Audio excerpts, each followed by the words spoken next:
Bom, a nossa apresentação será sobre infecções do sistema nervoso e nós vamos dar ênfase ao tétano e ao botulismo. Uma breve introdução ao nosso glossário que vamos utilizar aqui é que TENTs são neurotoxinas do tétano e BONTs são neurotoxinas botulínicas, para dar essa diferenciada.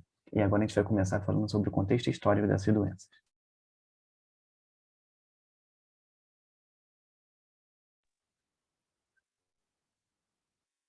O tétano e as neurotoxinas botulínicas são os agentes causadores do tétano e o botulismo, e são as mais potentes moléculas tóxicas conhecidas pela humanidade.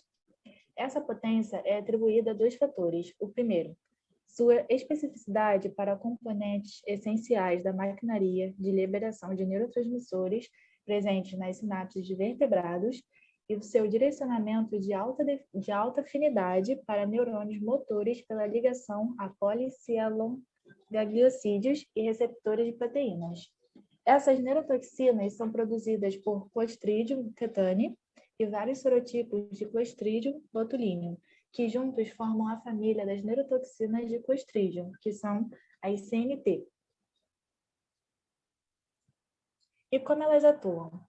Os bondes ligam-se ao domínio intraluminal de proteínas específicas da vesícula sináptica, que são expostas ao meio extracelular após a exocitose e são captadas pela reciclagem da vesícula sináptica.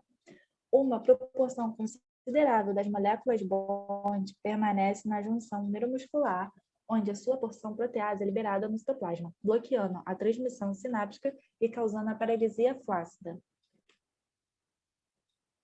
Já no tétano, sofre ligação a componentes específicos da membrana basal na junção neuromuscular. Então, ele é endocitado em neurônios motores e classificado em endossomos de sinalização axonal. Em seguida, o TENT é transportado para a soma dos neurônios motores localizados na medula espinhal ou tronco cerebral, e em seguida ocorre a transcitose para interneurônios inibitórios, onde bloqueia a transmissão sináptica. O comprometimento da entrada inibitória, introduzida por TENT, leva à hiperatividade dos neurônios motores, causando paralisia hepática, que é a marca do tétano. Porém, o estudo de modo de ações de TENS e BONDs tem impacto direto em várias disciplinas, incluindo microbiologia, farmacologia, fisiologia, biologia celular, bioquímica e medicina molecular. Eles têm sido usados como ferramentas de descoberta em biociência para dissecar os mecanismos de secreção regulada e tráfego intracelular, e como moléculas direcionadas ao sistema nervoso central para vacinas de DNA e terapêuticas. As neurotoxinas do tétano disparam uma dose letal mediana com alcance entre 0,1 e 5 nanogramas por quilograma, enquanto as do botulismo são entre 0,1 e 500 nanogramas por quilograma. A dose letal mediana para os dois tipos de neurotoxinas podem variar de acordo com as espécies. Para o tétano, o período de incubação entre a lesão inicial e a presença de sintomas é muito variável, podendo ser de dias até meses. No caso das neurotoxinas do botulismo, são usualmente liberadas no organismo por meio de comidas contaminadas por esporas, em que as condições de armazenamento permitiram a germinação e expressão do progenitor das toxinas. Pode passar. Aí, após estarem presentes na circulação, as TENCs e BONTs vão agir como a Maria Alice já falou no contexto histórico. E a gente pode observar que elas possuem formas de ação bem parecidas, mas vão causar efeitos opostos no nosso corpo. Enquanto o tétano causa espasmos musculares muito fortes, como a gente pode ver aqui, as BONTs vão causar paralisia flácida. Aqui a gente pode ver os sintomas do tétano, como rigidez no pescoço, espasmos, tontura, etc. Pode passar mais um? E essa daqui é um exemplo de neurotoxina tetânica, que a gente pode ver as cadeias que formam ela, as ligações, e é isso daí. Agora eu vou falar um pouco da estrutura e infusão multidomínio. Em relação à sequência e estrutura, as TENTs e as BONDs são semelhantes. As proteínas de cadeia única de 150 kDa são crivadas por proteases que produzem uma neurotoxina ativa que compreende duas cadeias. Uma de 100 kDa, que é chamada de cadeia pesada, ou H, de Heaven, e outra de 50 kDa, que é chamada de cadeia leve, ou L, de Light. Essas duas cadeias permanecem associadas por meio de interações não covalentes e por conta de uma ligação de sulfeto intercadeias que é essencial para a neurotoxicidade. A cadeia pesada é subdividida em dois domínios de 50 kDa. O primeiro domínio é o amino terminal, que é representado por HN, e o segundo é o carboxy, que é representado por HC. Foi utilizada uma cristalografia de raio-x de bond A, B, E e TENT para confirmar a orientação espacial desses domínios em relação uns aos outros. Pode passar, LG, por favor? A gente resolveu falar um pouco sobre a cristalografia. Ela é uma técnica que consiste em fazer feixes de raio-x em forma de radiação eletromagnética passar por um cristal de uma substância que está sujeita a um estudo. E esses feixes vão refletir, vão formar essas bolinhas aí, e através dessa observação é possível determinar a estrutura atômica e espacial do objeto que está sendo estudado. As tens e bonds assumem um arranjo mais compacto com o domínio HC, que é o domínio carboxy, interagindo intimamente com a cadeia L e a cadeia aminoterminal. Já a bond A e B exibem um alongamento arranjo dos três domínios, que são amplamente separados, com exceção do looping estendido no terminal amino da cadeia H, que é uma parte denominada correia, que envolve a corrente L. Você pode passar, por favor, LG?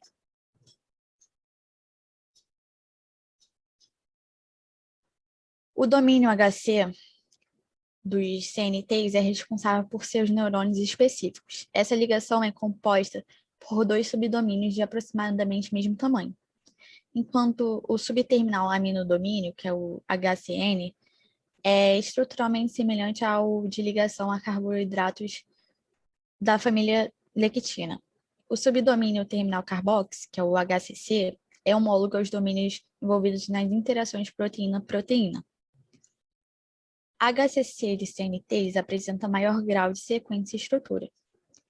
Este maior grau está associado à especificidade de ligações. Em bondes A e E, o domínio HC é isolado da parte restante da molécula. Esse isolamento permite o acesso total a todos os loopings de superfície para a ligação. Já o fim da conformação encontrada em bonde e TENT impõe algumas restrições estéricas à acessibilidade de HC a proteínas e lipídios receptores. Além disso, outras porções de TENT podem contribuir para a depuração aprimorada da junção neuromuscular e disseminação mais ampla nos neurônios da medula espinhal. Os domínios HC dos CNT se ligam a policialoganglídeos na membrana plasmáticas, mais especificamente gangliosídeos G1b, com alta especificidade e afinidade. Este vínculo a policialogangliosídeos é facilitado por sítios de ligações de olissacarídeos, 1 e 2 em bondes e TENT, respectivamente, no subdomínio HCC de cadeia pesada. Essa adição protege o neurônio dos efeitos tóxicos de bondes e anula o transporte retrógrafo de TENTs, além de remover tecidos de ácido ciálico da membrana plasmática por tratamento de neuraminidase. Só ressaltando que as mutações em domínios de ligação de carboidratos anulam a ligação dessas toxinas às membranas plasmáticas neuronais, destacando a importância dessas interações. Apesar da forte exigência de poliacilogangliosídeos de superfície para absorção de CNTs, eles não são os únicos determinantes da ligação. Uma vez que as TENTs e as bondes não competem entre si pela internalização do complexo neuromuscular, os receptores de proteína adicional agem em conjunto com os gangliosídeos. Você pode passar o slide, por favor, LG?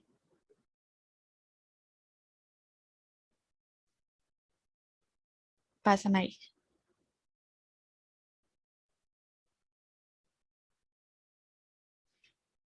E aí, a gente percebe que há duas hipóteses que os poliacilonucleosídeos podem agir de duas formas.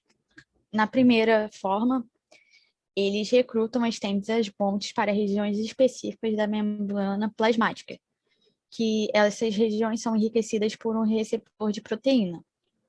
E a segunda hipótese é que é mantido um estado conformacional específico dessas toxinas, de modo a permitir que o receptor ele se ligue.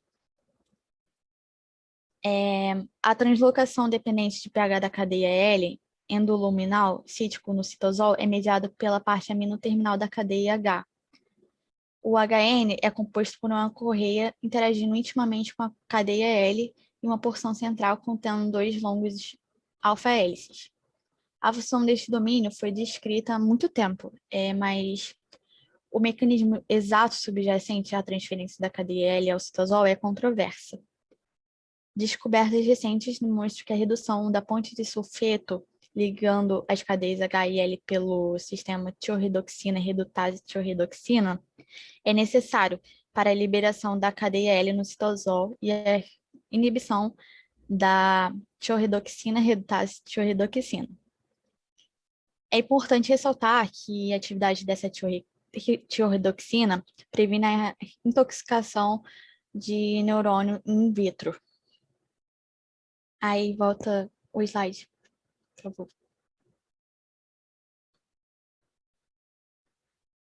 Aí a gente vai falar um pouco sobre essa figura, que é sobre o tráfico de tétano e neurotoxinas botulínicas in vitro. Na região A, podemos observar que é onde está acontecendo a conexão anatômica entre os músculos esqueléticos dos neurônios da medula espinhal e das células aferentes. Aí dá para ver os neurônios motores, os músculos esqueléticos, eles estão inervados através da junção neuromuscular. O neurônio motor axônico, ele é mielinizado e pode atingir mais de 1 metro de comprimento em humanos. E o neurônio motor soma está localizado na medula espinhal, onde ele faz contato com interneurônios adjacentes e neurônios motores superiores. Ali na parte B é a internalização da junção neuromuscular. No caso, a stentes, que está sinalizada em azul, e as pontes, que está em verde, elas se acumulam no espaço sináptico da junção neuromuscular. E essa parte ela é preenchida pela membrana basal, que está ali em amarelo. As tentes, elas se ligam a policilonucleosídeos e esse complexo é direcionado para a rota de transporte retrógrado axonal, que está na seta azul mais forte. Quando a gente tem doses altas ou indisponibilidade de endogênios, as tentes, elas são capazes de se ligar a SV2 e elas podem entrar na reciclagem da vesícula sináptica, na junção neuromuscular, que está sendo sinalizada pela setinha azul mais clara. E a maioria das moléculas de bond, elas permanecem na junção neuromuscular, que está sinalizada por essa setinha verde bem forte. E lá eles se clivam em snares sinápticos, bloqueando assim a fusão de SVs, contendo acetilcolina e causando paralisia flácida. Mas é importante ressaltar que uma fração das bondes A podem entrar nas organelas direcionadas ao soma, que é na seta verde mais fininha, com uma sinalização axonal dos endossomos ou autofagossomos. Na parte C, a gente fala sobre o transporte axonal retrógrado. As tentes, elas são transportadas para o soma via sinalização axonal endossomal, junto com neurotrofinas e seus receptores. Este retrógrado de alcance transporte axonal requer uma forma ligada à GTP da pequena GTPase, que chamada RAB7, que na imagem está em roxo, rosa.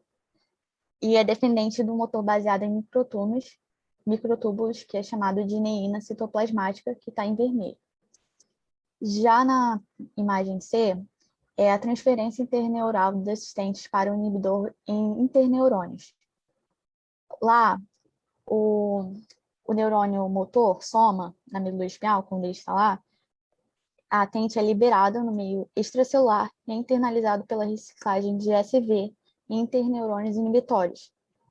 A clivagem da VEMP, aí com essa clivagem, bloqueia a neurotransmissão inibitória. Isso prejudica o equilíbrio entre o inibitor e o excitador aferentes ativos nos neurônios motores, levando à ruptura no músculo, coordenando contração e paralisia espáticas. Os CNTs são primorosamente específicos para neurônios e são capazes de ligar neurônios em vivo em concentrações no regime subnanomolar. Os policialogangliosídeos desempenham um papel fundamental na ligação e internalização dos CNTs na membrana pré-sináptica. Presume-se que, devido à sua alta concentração no NMJ, que são as junções intermusculares, e sua mobilidade lateral, reconhecidos por Bontes, os direcionariam para dentro das vesículas que são acidificadas dentro do NMJ, como a reciclagem de vesículas sinápticas, ou SVs, enquanto os APRs que se ligam a TENT classificariam essa neurotoxina em endossomos de sinalização submetidos a transporte retrógrado axonal em direção ao soma neuronal, que é o corpo celular do neurônio. Diversas variedades de isoformas da proteína 2 da vesícula sináptica funcionam como receptores de proteínas para BONT A, E, F, C e D, que parecem utilizar apenas gangliosídeos como hospedeiros receptores de célula. A semelhança do TENT é capaz de entrar nos neurônios quando a reciclagem de SV é bloqueada, sugerindo que BONT A poderia potencialmente usar vias de entradas alternativas direcionando essa neurotoxina para outros locais. Para atingir seu local final de ação, o TENT deve entrar em dois tipos diferentes de neurônios. Um neurônio motor que inerva o músculo esquelético seguido por um interneurônio inibitório da medula espinhal.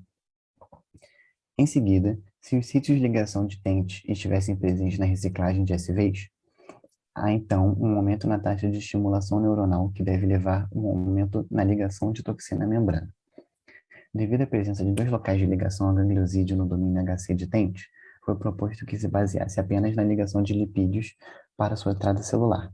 No entanto, é improvável que TI1, que é um gene, seja o principal receptor de proteína em neurônios motores em vivo, porque camundongos sem TI1 permanecem sensíveis aos efeitos tóxicos de TENT. Camundongos knockout para nidogen 2 são menos sensíveis à intoxicação por tétano e apresentam sintomas semelhantes ao botulismo mediado por TENT, que também são observados quando o TENT é injetado em animais de tipo selvagem em altas doses. Tomados em conjunto, esses resultados sugerem que TENT e BONT podem compartilhar rotas de entrada comuns quando os principais componentes da membrana basal exigidos por TENT são abandonados ou quando sua via de internalização preferida está sobrecarregada. A identificação de correceptores de proteína para dente do NMJ fornece informações cruciais sobre esta via de tráfego do NMJ para interneurônios da medula espinhal, oferecendo novas estratégias para a entrega de terapêuticas na medula espinhal. Agora eu vou falar um pouco sobre a internalização neuronal e transporte axonal. A endocitose de neurotoxinas clostridiais é um processo ativo. A sua entrada celular é dependente de temperatura e energia e é modulada por atividade sináptica. A internalização de TENT é dependente de um subconjunto específico de adaptadores de clatrina, que colocam a neurotoxina em compartimentos endossomais não ácidos, prevenindo a translocação da cadeia L no citoplasma do neurônio motor e permitindo sua chegada em uma forma ativa em interneurônios inibitórios da medula espinhal. Após a internalização, as TENTs são transportadas até o corpo celular de neurônios motores. Em contraste ao que pensavam das BONTs, apenas afetaram a comunicação na junção neuromuscular. Muitos estudos mostraram evidências de tráfego de alto alcance e expressão do sistema nervoso central de BONTs após injeções intramusculares. As consequências disso ainda não foram completamente esclarecidas. E essa é um exemplo é uma representação de neurotoxina botulínica, né? As BONTs. Pode passar mais um? Isso daqui é uma ilustração que representa os diferentes micro-organismos que estão presentes na nossa comida, que podem nos fazer mal, no caso das BONTs, né? Em, em alimentos que vão criar esses esporos e acabar formando os agentes causadores do botulismo.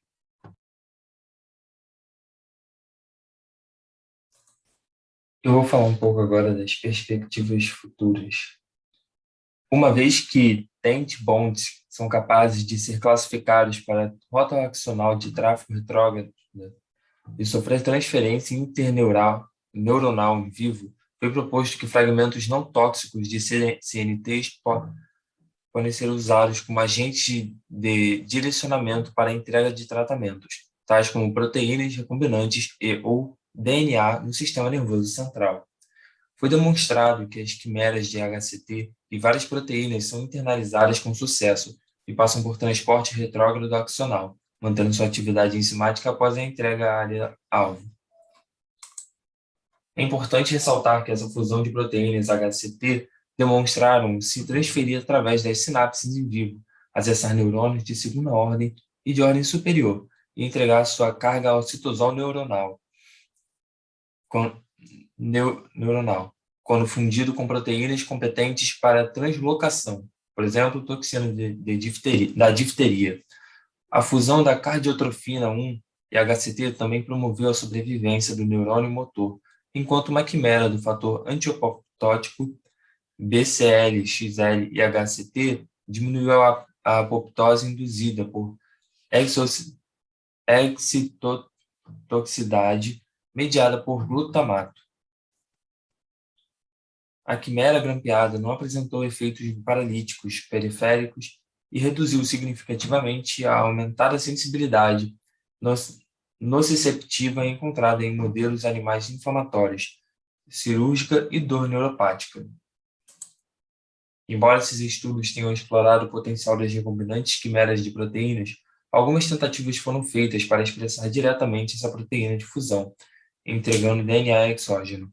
O HCT pode, portanto, representar uma estratégia valiosa para fornecer terapia ao sistema nervoso central, explorando seu autotropismo para neurônios motores e sua capacidade de se submeter a transporte retrógrado axonal. Vários estudos também destacaram a capacidade intrínseca do HCT para proteger os neurônios da neurodegeneração em uma variedade de animais modelos, incluindo a doença de Parkinson, induzida quimicamente, ALS e atrofia muscular espinhal. A capacidade do HCT de ativar a sinalização do receptor de cascata de neurotrofina, incluindo ERK1, 2 e AKT, por meio de um mecanismo ainda não completamente compreendido, demonstram que a ativação de TRKB acopla a atividade sináptica com o fluxo retrógrado de endossomos de sinalização axonal, sugerindo que HCT e TENT regulam sua própria classificação ou transporte retrógrado. Além de sua importância como fatores de virulência e bioterapia, BONDs, TENT e seus fragmentos recombinantes estão também se tornando cada vez mais populares como ferramentas-chave de descoberta para déficits de transporte axonal em modelos animais de doenças neurológicas. Em primeiro lugar, a natureza do complexo receptor que visa TENT e BONDs para sinalização axonal de endossomos em NMJ precisa ser elucidada no nível molecular, juntamente com o papel exato da sinalização da neurotrofina ou outras cascatas de sinalização neste processo. Isso, por sua vez, permitiria a seleção de novos subtipos de BOND dotados de exclusivas propriedades farmacocinéticas ideais para específicas aplicações clínicas, por exemplo, por dor crônica, tratamento de curto prazo no manejo pós-operatório. E assim termina a apresentação deste seminário.